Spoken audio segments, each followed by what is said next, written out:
Howdy, it's Jim Arado, and this is late August 2022, and we're doing the Cades Cove Loop at the Great Smoky Mountains National Park. And I always love doing this. I do this. I don't do this every time I come to the Great Smoky Mountains, but I do it a lot. And we were here. I want to say this was a Monday morning, and we just thought this would be a good time to come down and do it because it can get crowded here. And luckily, it was not very crowded on this particular day. And I am very big on, well, I like to put up complete tours. So this is right under an hour.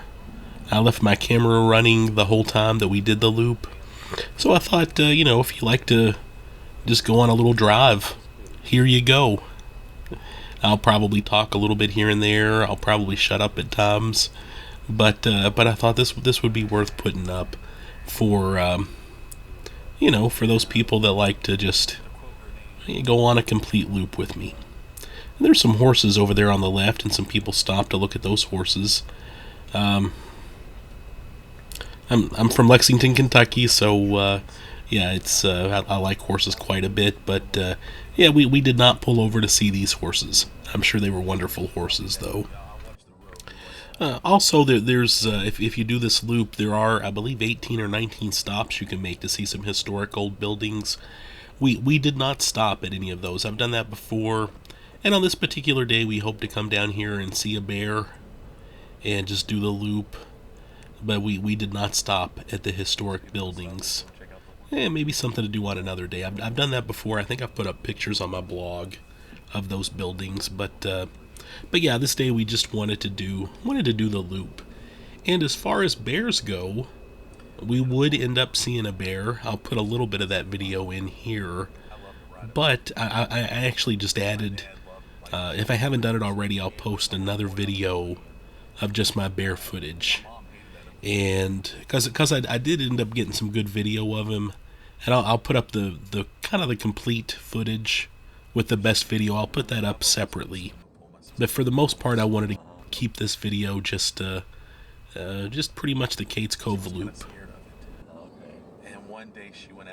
Yeah, bear sightings in this area, they're very exciting and varied. In fact, you could probably write an interesting book about experiences with bears. In fact, several books have been written like that. But I know one night we saw a bear. We were at the Buckhorn Inn having dinner, and they came in and told us a bear was going through a dumpster, and we ran out and saw a bear. And I have a friend who said that every time he comes to the Great Smoky Mountains, he sees a bear. And, I've got another friend that's seen bears all over Gatlinburg, in the road, at her hotel. I mean, she's got crazy bear stories. Yeah, it's we've been coming down here for years, and this particular bear sighting on this day would only be our second wild bear sighting in nature. But I'm very grateful for all those sightings. If you're in Pigeon Forge, there's Three Bears General Store. It's kind of a cool souvenir shop, and they have some bears. I think they charge a couple bucks to go see them, but they've got kind of almost like a zoo set up out back where you can kind of see the bears, feed the bears, that kind of thing. The bears they have actually are not native to this area, but they've got them, and I know it's a fun place to go shop, and you can see some bears while you're there. So that's that is a way to see some bears, not in the wild, while you're in this area.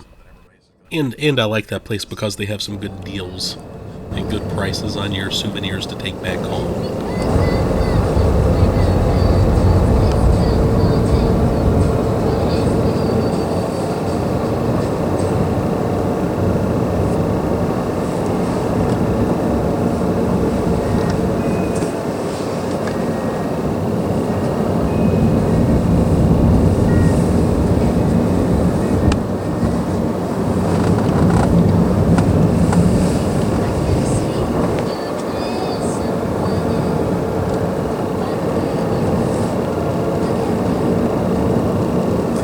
course, there's a little car from New York who's right behind me now.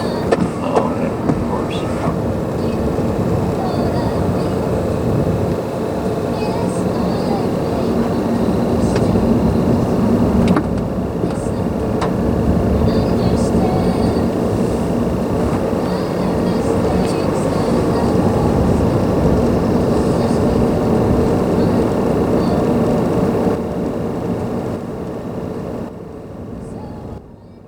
And you do, I know when I'm out here at Cades Cove, it's kind of a one-way loop going for 11 miles.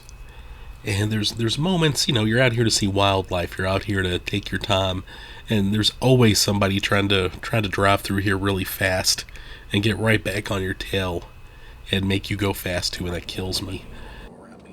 Luckily, there's little pull-off areas, so if somebody's doing that, you can pull over and let them go around you. Of course, a lot of the time, by the time you get towards the end of the loop, I think people are eager to get on out of here, and then there's it always seems like it slows down towards the end, and that's my observation anyway. Look at how pretty that is, though. I mean, just looking around, everything is so perfectly pretty through here. And I don't know about you, but when I'm in the Great Smoky Mountains, when I'm in this area, I almost always have Dolly Parton on. It just seems right. And I know there's a whole new generation that's developed an appreciation for her. But I remember being really, really little. I mean, like tiny. Going back, well, let's just say a few decades. And she was iconic before she was iconic. I mean, I remember I had a cousin, a late cousin now, who absolutely loved her. And she's just always been, I think if you grew up in certain areas of, Kentucky and Tennessee, you knew that she was just brilliant before she even proved that she was brilliant. And I always like listening to her, especially when we're in this region. It just seems The place we took you guys, so right we in had the dinner center. that night. And somebody came in and announced that basically there was one going through the garbage. Oh. And we got to go see him. So No, I didn't know her that very one. first night in the area, she gets She to got to see see a one. bear. And that was the first one I'd ever seen in all my trips. Uh-huh. And so far, the only one in the wild. Yeah, when our girls were really young. No, it's before they were born. Let's see. It's just Vet and I, we were camping up in northern Minnesota. She got up in the morning and she saw two bears. Oh.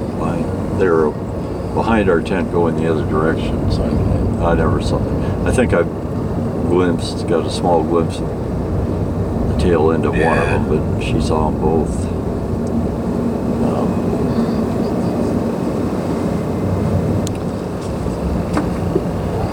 Best bear story, my personal one, is we were telling ghost stories in my friend's cabin.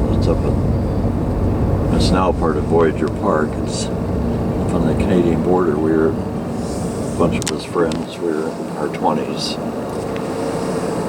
telling ghost stories at night in his cabin. All of a sudden, we heard a tap at the window. We looked up, and there's like two bear paws up against the wall, up against the window. Didn't break it, but it.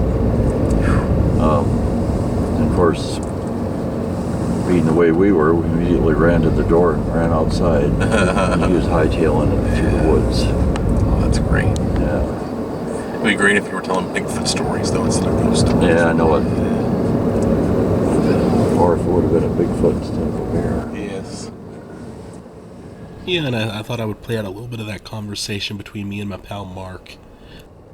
I'm sorry I kind of repeated a story there about my niece and her first trip to this area and how she saw that bear that first night. But then my friend Mark told a couple of cool bear stories, and he's traveled all over the world, and he's just got cool stories like that all the time, and I always appreciate hearing some of his funny tales.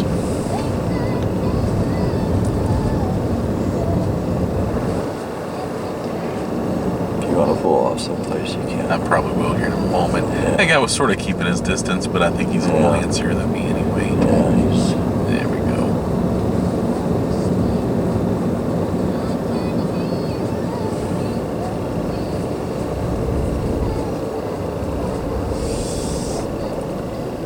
I didn't bring was my binoculars. Yeah. That would have been. Kid was sticking her head out the windows, but yeah, we'll let this guy go by too.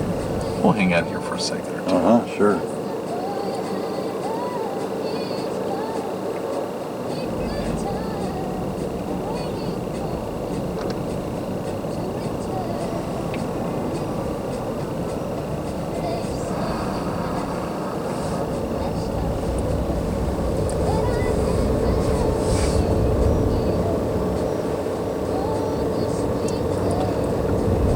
Oh, okay.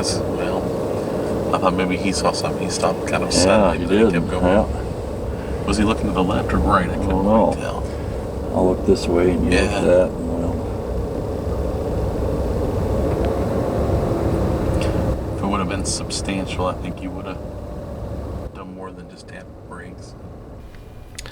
Yeah, and we kind of pulled over to let a couple people go around us again.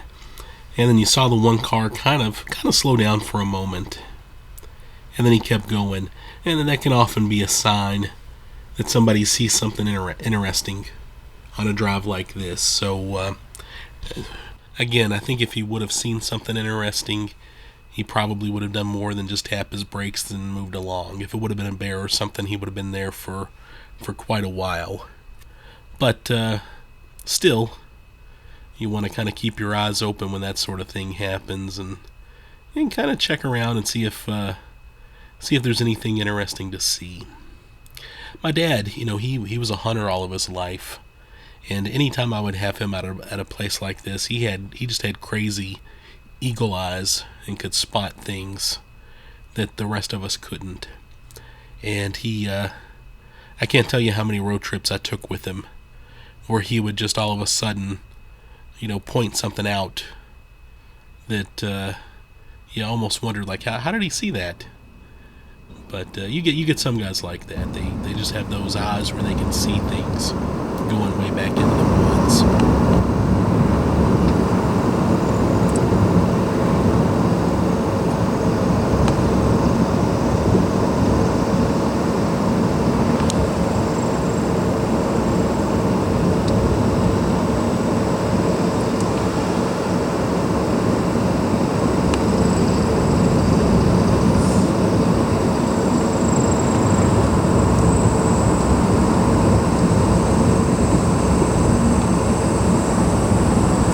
I'm going to pull up here on the left and let these guys going around too. okay.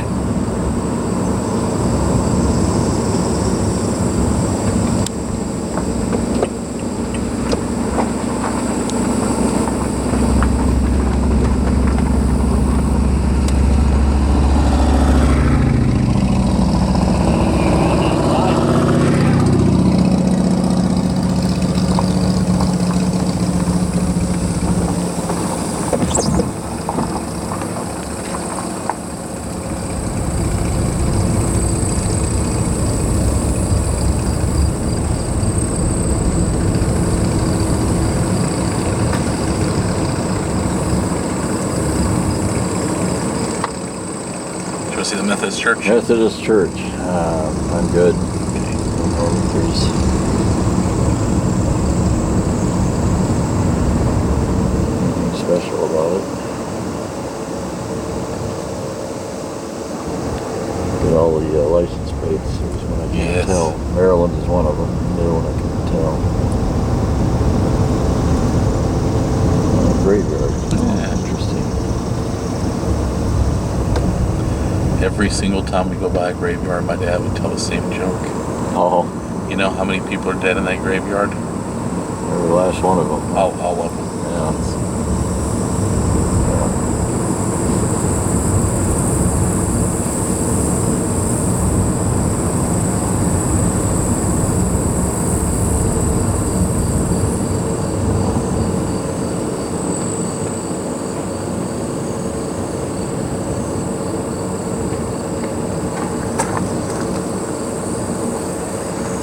Got a walking stick with a branch. branch sticking off in this.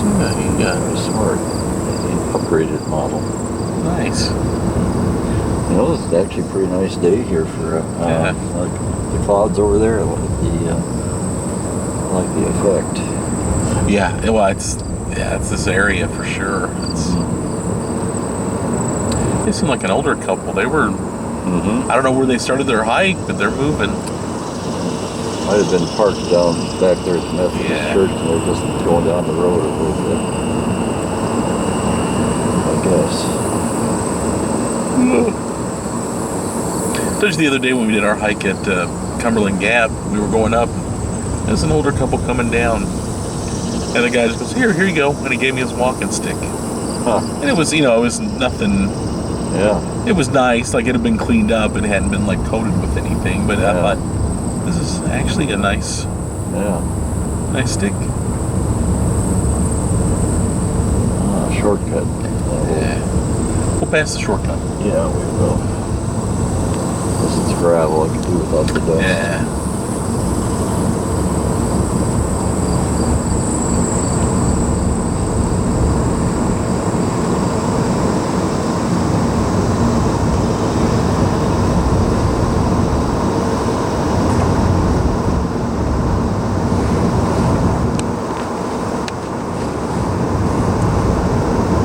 I know me and my dad, when we were at Labor to the Lakes, we could hear the elk. Yeah. Oh, go ahead, bud. Go ahead.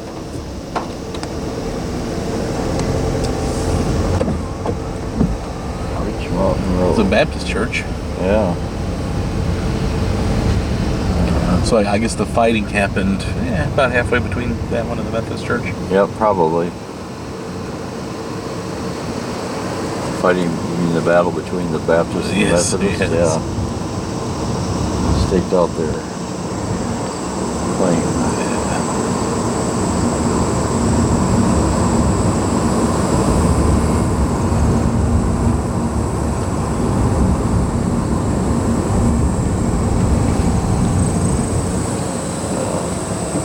Guess he's going to let you go by. He's taking it nice and slow too. Yeah.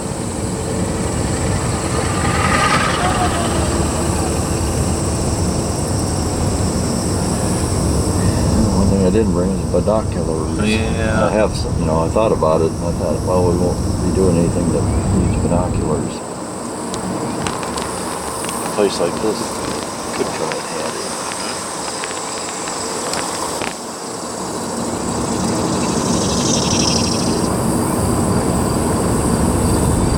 We could stop when we get up there. I don't know what the attraction is, but it might be a pull-off spot. Last time we were here, there was like a photo club doing photographs of turkeys. Okay. Yeah. Surely that won't be the case this time, but... No. It's kind of a nice view of the mountains, though. Yeah. I actually like the vista right here. I feel like I'm out west. Yeah. Yeah, I can see that.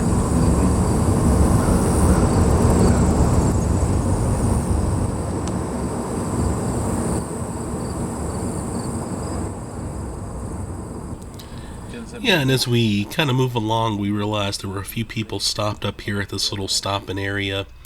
Actually, a really nice place for a little break anyway. And we realized, man, this is just the perfect spot for some photographs. So like several other people, we stopped here. There was plenty of room to stretch. And, just kind of walk around a little bit and enjoy where we were. And of course... Oh, wow. It was just a good spot for getting some photographs too. So we took some pictures here. Sure.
yeah, I told you that was a great spot for just looking around and taking some pictures. In fact, we were probably there several. We were there for quite a while. I had one of those experiences, and I almost don't want to tell the story, but we got out, plenty of room for everybody to stop there. I mean, it was just a great spot to take pictures. You could kind of walk out a little bit. It was just a perfect area to have your own space. Well, as I was setting my camera up, I wanted to take some panoramics, and I was taking a panoramic. It was very clear what I was doing. Well, this little family came out, and the mom, she walked right into my photo. I mean, she walked right, just a foot away from me, walks right into my photo and keeps walking. And I pulled my camera down, like, and I kind of gave her a sarcastic look behind her back, like, hey, thanks for ruining my photo. Well, right then, her kid, I didn't realize her kid, he's probably like 14 or 15. Her kid was with her and kind of came up behind her too. And, then I kind of felt like a jerk, because, well, Anyway, the kid kind of gave me a look, like I think he knew how his mom could be, and he kind of gave me that like apologetic look, like I'm so sorry my mom did that. She's kind of like that. So I kind of tried to just smile at him and be as non-jerky as I could be, but it was one of those weird moments where, man, she totally walked into my photo. As I was trying to get one of those nice pictures there. But, I guess it's a funny story, if nothing else now. But anyway, at least there was a little family out enjoying the park on this day, too. I'm sure I've done stuff like that before, too, where I've walked into a photo or, absent-mindedly messed something up like that. But it was just kind of a funny moment. But I think the kid kind of caught what was going on, and he felt bad about it. It was just like you're inside a big room. Yeah. just one of those awkward, strange, weird moments.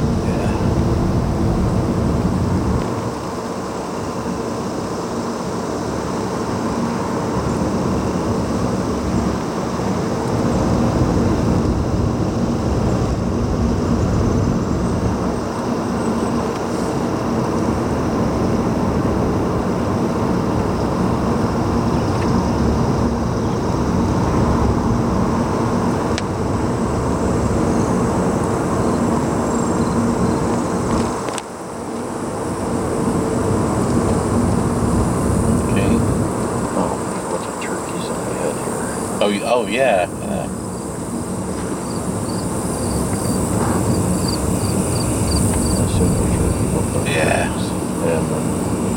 I don't even know if they're worth getting too excited about.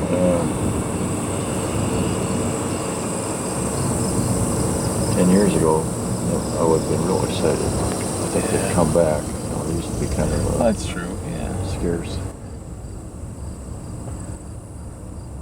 Yeah, I don't know. I can't get too excited about turkeys. It's cool. It's neat. It's not a bear. But, turkeys, I've grown up around them. We always had them on the farm. And to this day, there's paths that I drive where I see wild turkeys all the time. And, again, they're cool. They're neat. But I see them frequently. And I know on my dad's farm growing up, he had one turkey in particular that used to chase me when I was a little boy. And he was mean. He would try to flog you. I had no guilt about eating that guy on Thanksgiving. Yeah, that's right.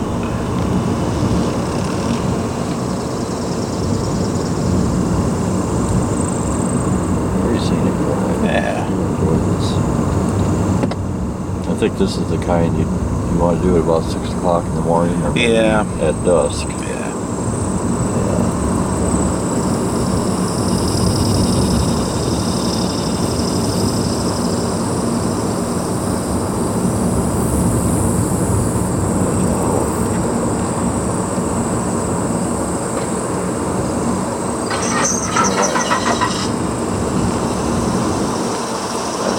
States, Pennsylvania. Oh yeah. A lot of states represented this morning.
And I'm actually trying to refrain from talking too much here because, well, we're taking a nice little drive out of Cades Cove, and you've got all those great natural sounds, those all the little chirps and everything you're hearing.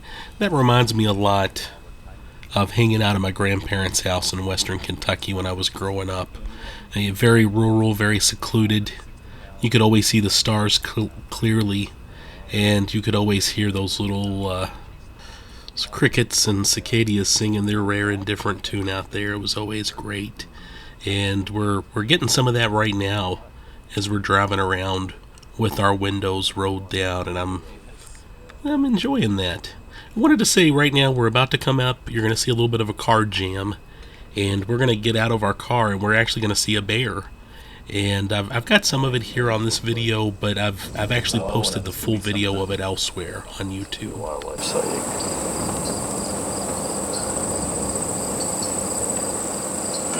The way they're looking up at trees, I'm thinking it could be... Yeah, something up in the tree. Yeah, I'm sure it is.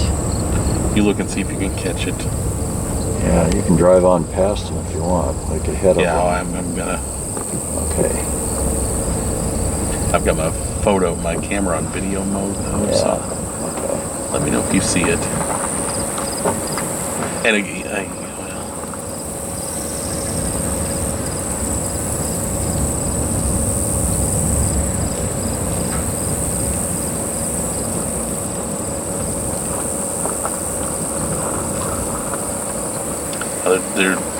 they're breaking it up now, so maybe.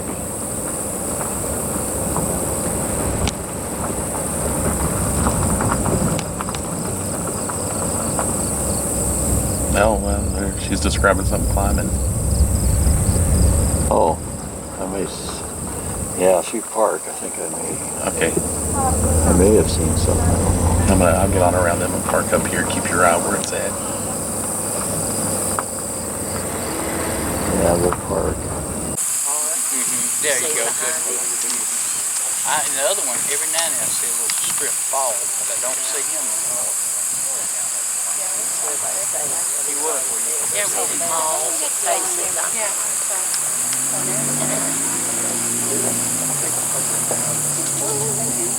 Yep, there he is. Coming down. Y'all see him now? Yeah, I see him now. There he is. Oh. You may sit right there, man. We've got a good picture of That's a good one right there. He doesn't have anything on. Yeah. Whoops, he's in the hole. He was. He's down now. Yeah, and then that's us leaving the area where we just saw the bear. So there's a little bit of video from there's a little bit of my bear footage. Like I said, I wanted to keep this video mostly just to drive around Cades Cove, a complete drive. But I wanted to put a little bit of video in there. I've got better footage of him and longer footage of him, and then I'm going to post elsewhere on YouTube. So feel free to go watch that on a different video. But yeah, I wanted to keep this mostly the loop focused. However, we saw a bear, and that was really freaking cool. In fact, as I mentioned earlier, that would be only my second bear sighting of a bear in nature ever. So I was pretty thrilled. I was pretty happy about that. And we're coming up on the visitor center here. If you're driving around Cades Cove, there's this nice little visitor center that you get to. I guess you'd say it's maybe halfway, roughly halfway on the loop. But it's a very nice visitor center. It's a good place to stop to stretch your legs, have a bathroom break, and look at the nice little gift shop here. Still, this is a good. I always like what they've got going on here, and it's rare that I stop by a National Park Visitor Center and don't drop a little coin. So, and you can see there's several cars making their way around here. We would actually talk to a few people that we saw watching the bear and kind of trade our bear stories here when we took a little break. But yeah, as always, the National Park Rangers and the people inside the visitor centers, they're always great. They're always fun to talk to. yeah, here is no different. I was going to mention too, I am a member of the Great Smoky Mountains Association, and it's just it helps to support park projects and that sort of thing. I think it's $35 a year to join, and they have a quarterly news, a little quarterly magazine they put out that's well worth the $35 right there. Plus, I think you get 10% off at those gift shops in the park. One of the rangers did tell me on this visit that you actually, if you renew your membership at the park, you get better swag. Like they give you a few extra things that you don't get if you renew by mail. So I'm going to have to remember that this last time I renewed by mail. Oh, I wanted to mention too that, and I know we passed one earlier. I know we've passed a couple on this trail, but they actually have little donation boxes even on the trail here at Cades Cove, where you can drop a buck or two in to help out with things. They've also, this is one of the few places where they ask me if I want to round up and donate my change that I actually say yes. I hate when I'm in a private business and they ask me to do that so they can get credit for a donation, but I don't mind doing it at all here at the Great Smoky Mountains National Park. I like what they're doing a lot. Yeah, I'm going to guess the bear we saw in the tree, he was probably on the ground. Someone saw him run across the road, and they stopped. And then it just kind of took off from there. Dominoed. What's that guy going? There's looks like some kind of a enclosure there, maybe a historic site or something. There's a parking area. And speaking of bears, and I've mentioned this in some of my other videos, but I don't mind mentioning it every time I get the chance. A couple books came out. I think they've been out for a while now. I need to look at the years. Bear in the Back Seat: Adventures of a Wildlife Ranger in the Great Smoky Mountains National Park, by Kim Delosier and Caroline Jordan. The first volume came out in 2013. The second volume came out in 2014, and I've heard rumors for quite a while that they're going to put out a third book. But buy these books. Then the next time you're at the Great Smoky Mountains, buy these books. Don't be stupid. Buy these books. They're both, I think you can get them for $15 or so. I forget how much they are, but they're fun, very fun to read books. Most of the national parks, most of the bookstores I've seen them in they have signed copies. And Kim Delosier, and I don't even know if I'm pronouncing that right, but he was a national park ranger for some time, had a pretty long career. He might even still be involved with it, I'm not sure. But the books are mostly his stories about dealing with bears and people, which can be just as interesting, in the national parks and other animals. And it's just some really fun to read and very sweet, very human stories about his experiences with bears, in the Great Smoky Mountains National Park. There's some, of course, there's some sad ones. He does talk openly about having to put some animals down as needed, but he really gets into, some of the basics. Don't feed the bears, keep your distance, all that good stuff. And I cannot recommend those books enough. I love them, and I do hope at least I hope we get a third book, if not more, in that series.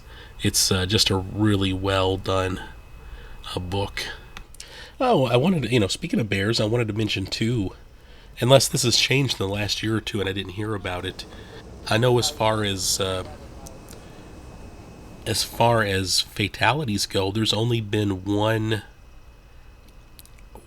bear attack fatality in the Great Smoky Mountains National Park ever. So you should definitely keep your distance. Don't feed the bears. But there has only been one fatality, and that says something. Of course, they tell you not to feed the bears because that's bad for the bears. You don't want the bears getting used to humans and coming up to cars and walking into the road, etc., etc.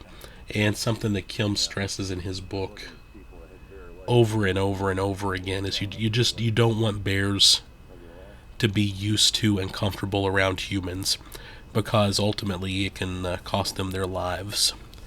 And that's explained all over the place. I know there's the one visitor center right before you get into Gatlinburg where they have the kind of the taxidermied remains of the bear known as Wishbone, and they actually sell little stuffed, plush versions of Wishbone. I have one myself, but it talks about Wishbone, how Wishbone died and all that stuff.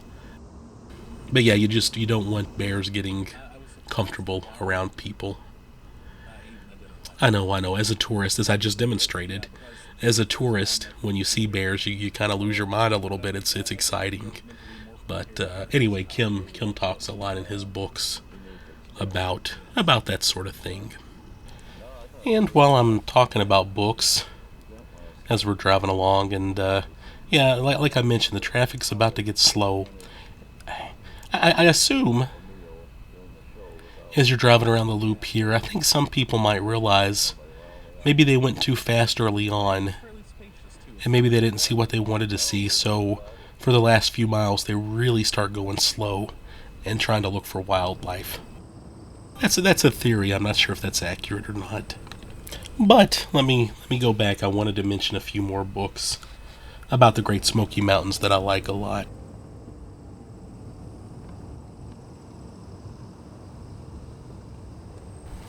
A couple of other books I wanted to mention.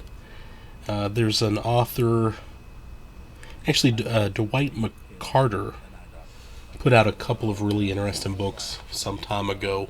He was a search and rescue guy, and he put out Lost, a Ranger's Journal of Search and Rescue, and he also put out, and he was the co-writer on both of these, but I think he was the main guy on both of them.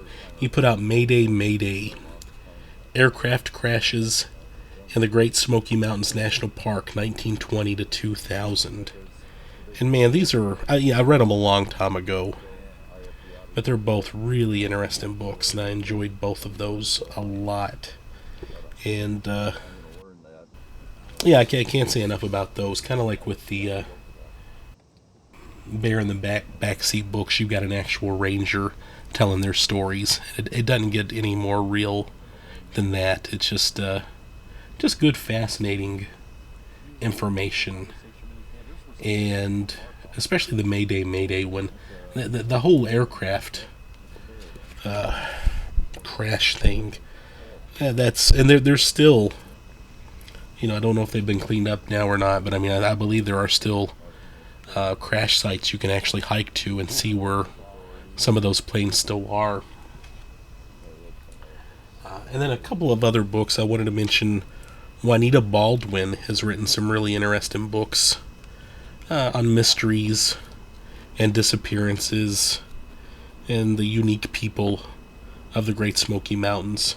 I've read Smoky Mountain Mysteries by her, and then she also co-wrote Unsolved Disappearances in the Great Smoky Mountains.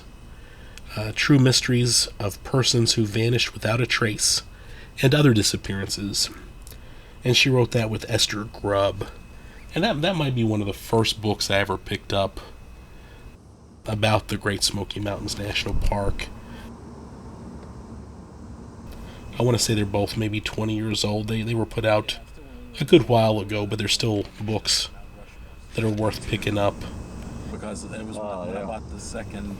If similar books have been put out recently about disappearances in the Great Smoky Mountains, but this Unsolved Disappearances in the Great Smoky Mountains, I believe, was like one of the first ones that I remember seeing on the bookshelves. And there's 5 or 6 cases of people disappearing in the park that haunt me.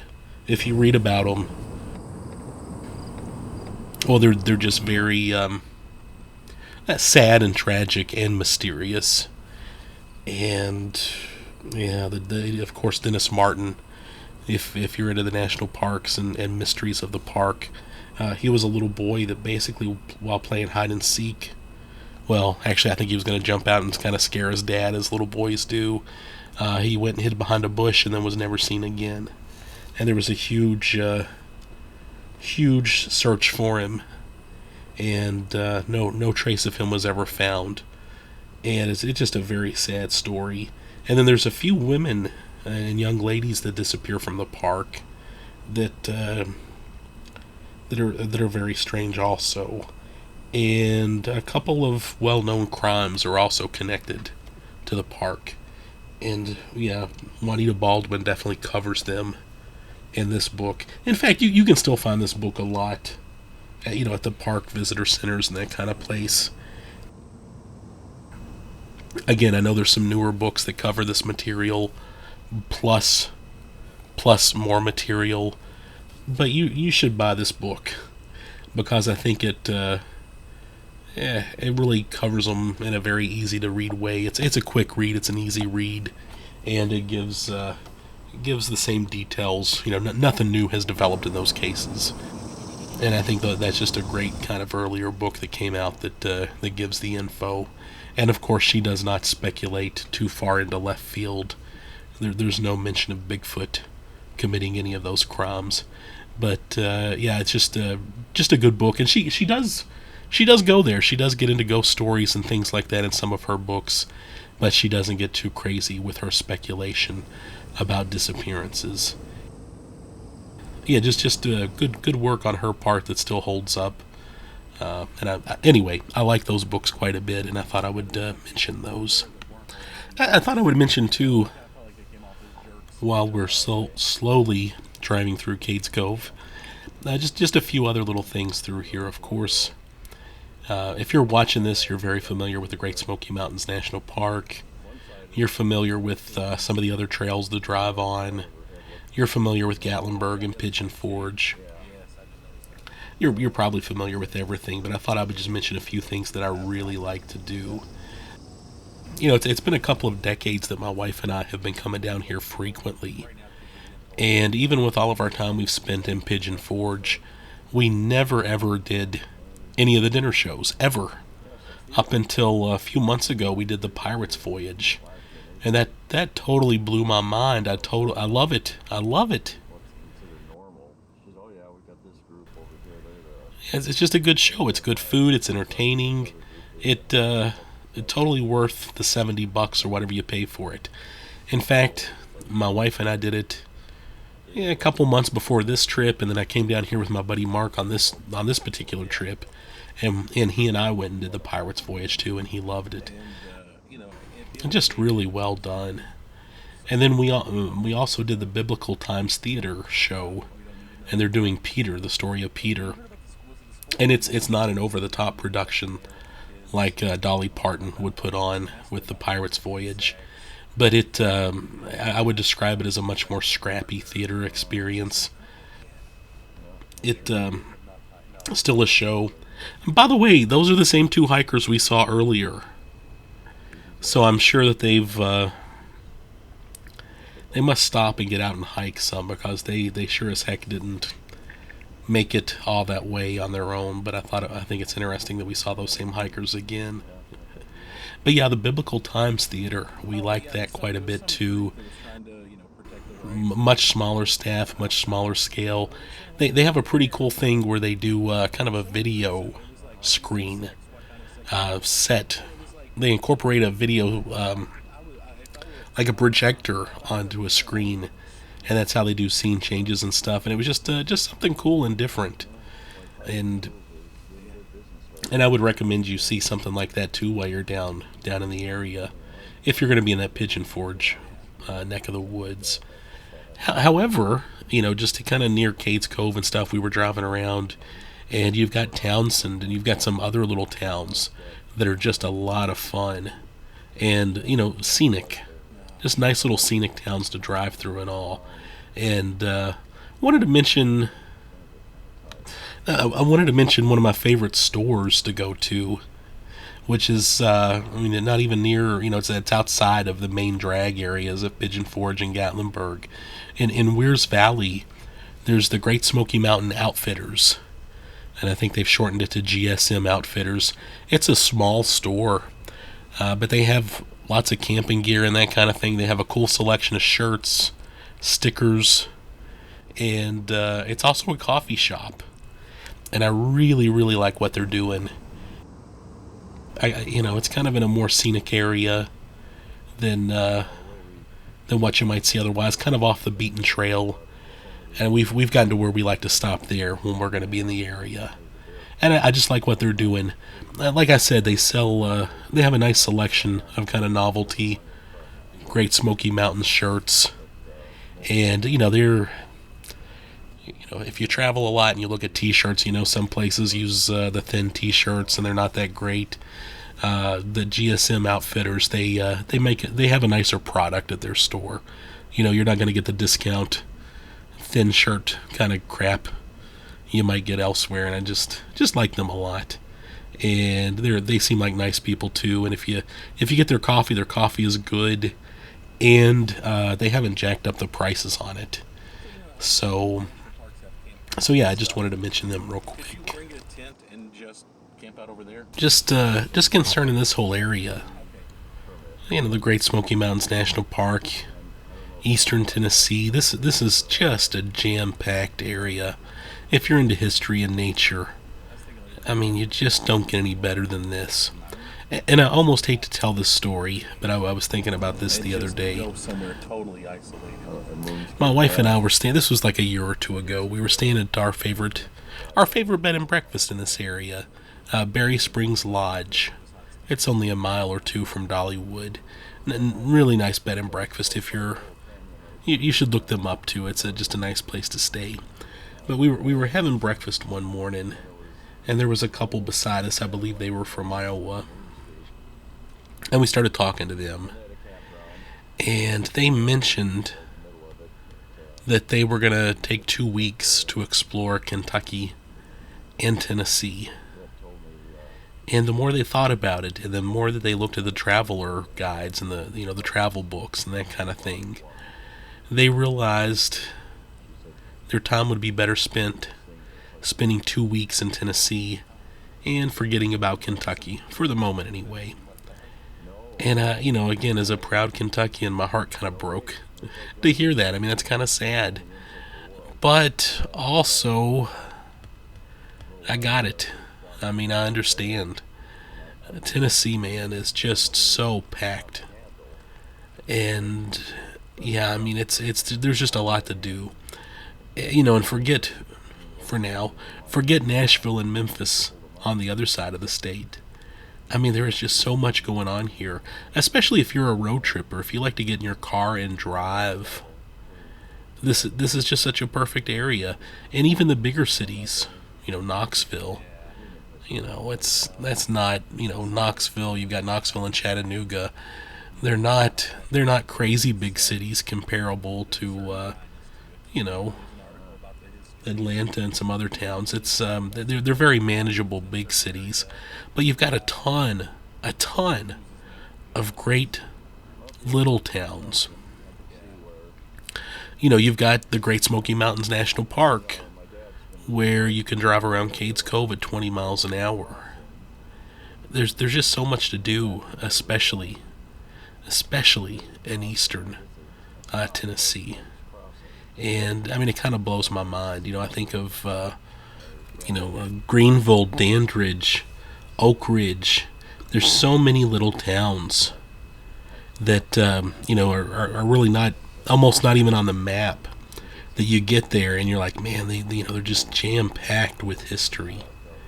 And you get so much of that in this little tiny region. And, I mean, I totally get it. But yeah, Eastern Tennessee is just so packed. It's ridiculous. And it's a place where we keep coming back to over and over again. And again, look elsewhere on my YouTube channel. I've got videos up on, like I mentioned, Greenville, Tennessee. Andrew Johnson, John Hunt Morgan. Just a ton of Civil War history right in that tiny little town. They got a national park there, national park, with the attached to Andrew Johnson. It's just such a great town. Oak Ridge, nearby you've got the Brushy Mountain Prison attraction that I'm about to put up another video on. There's just so much in this area. It's just mind blowing. And right here you've got the most visited national park in the U.S.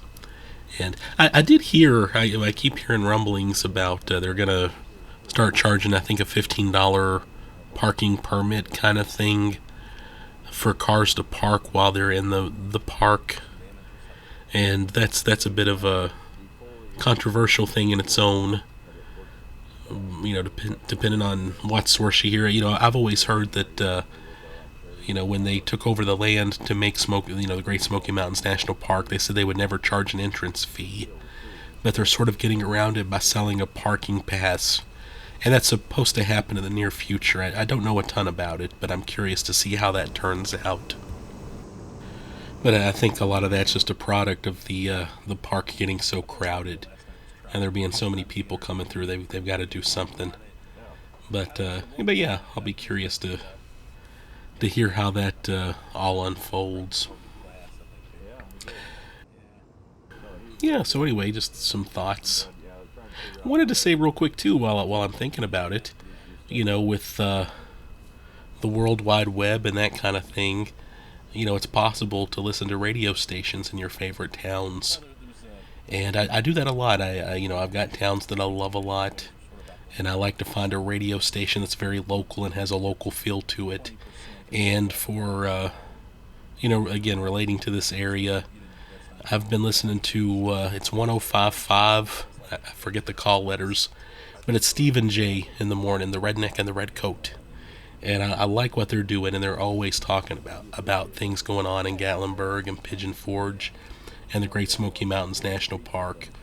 But at least once or twice a week I try to catch their show in the morning. But it has a very local feel, and they cover a lot of things that are important to people in this area.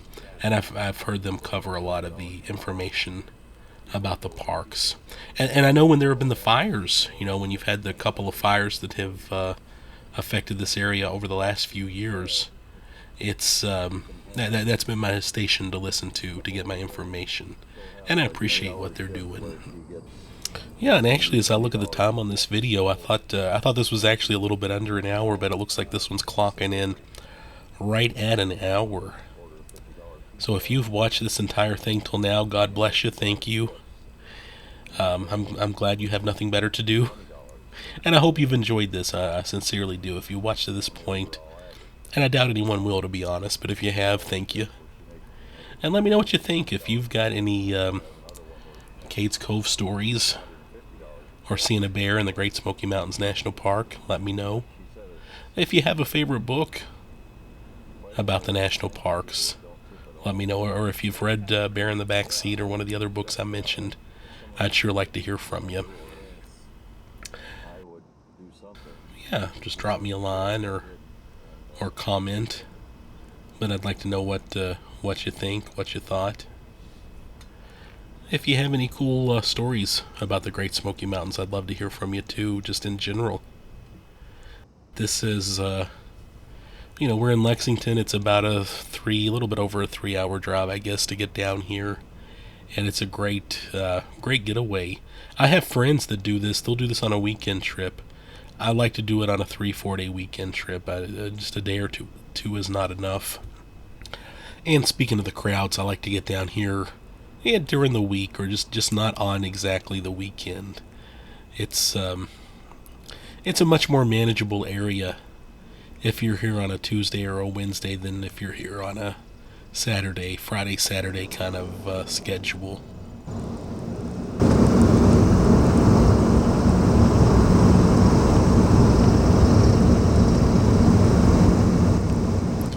But yeah, we've been coming down here now for quite a while.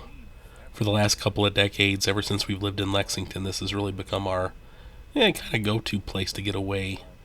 I know when I grew up in western Kentucky near Owensboro, nobody that I ever knew came to the Great Smoky Mountains National Park. I think everybody went to Land Between the Lakes. Of course, I kind of lived in a smaller area with, well, yeah, a lot of families just didn't get out much. Where I went to school and where I lived, it wasn't the kind of region where people took, week-long trips to South Dakota or anything like that. And I know my dad went to Land Between the Lakes a lot to hunt and fish. And so, it just, that was the area. I think a lot of the farmers, a lot of the families in that area were familiar with Land Between the Lakes. And that was just a good area to go. So if you had a week or a little bit of an extended time period, that was where everybody went. But yeah, I just don't remember anyone at any point coming to the Great Smoky Mountains National Park. In fact, probably through elementary school, I wouldn't have been able to tell you where it was at. I'm sorry, as soon as we... And we did, I do remember a couple times going to Nashville, but this was just a little bit too. This would have been a little too far out of the way for most of us. But now it's great coming down to the Smokies and driving the loop here at Cades Cove.